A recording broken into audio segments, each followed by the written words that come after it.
La notoriété du vignoble de Montbazillac remonte à des temps très lointains. Il nous suffit d'évoquer ce nom pour qu'immédiatement apparaisse la promesse de plaisirs gourmands à venir. Le Montbazillac est un vin liquoreux qui présente une particularité étonnante. Il doit sa renommée et son existence à un extraordinaire champignon, le Botrytis cinerea, mystérieuse pourriture noble qui, grâce au microclimat de la région, se développe sur les grappes. Ce vin est élaboré à partir de 3 cépages blancs, le sauvignon, la muscadelle et le sémillon. Ce dernier est le cépage emblématique de l'appellation. Il représente environ 80% de l'encépagement total. Patrick Chabrol, 5e génération de vignerons du château Malfoura, nous le présente.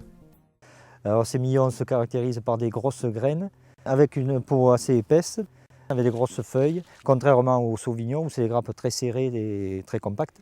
Là c'est beaucoup plus aéré, beaucoup plus léger. Le sémillon n'est pas trop fragile, que ce soit pour les maladies ou pour la coulure.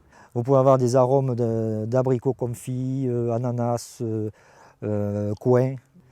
Tout le temps ça a été un peu le cépage roi pour faire le Montbazillac ou le Sauternes.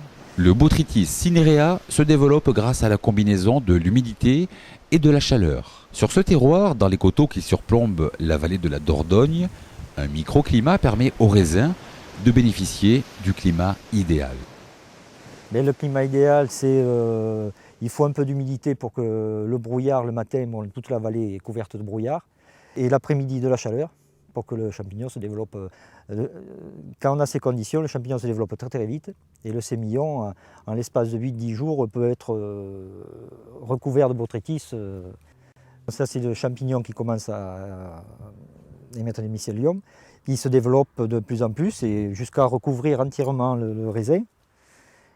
Et alors la graine est marron foncé. Et après, comme l'eau s'évapore, les graines se rident comme ça et il y a concentration du sucre et évaporation de l'eau. Là, c'est du pourri plein qu'on appelle, c'est-à-dire le champignon a recouvert toute la pellicule, mais l'eau ne s'est pas encore évaporée, alors que là, l'eau s'évapore et elle est en train de se concentrer maximum. Les vignes destinées à élaborer les Montbazillac haut de gamme sont sélectionnées parmi les plus vieilles.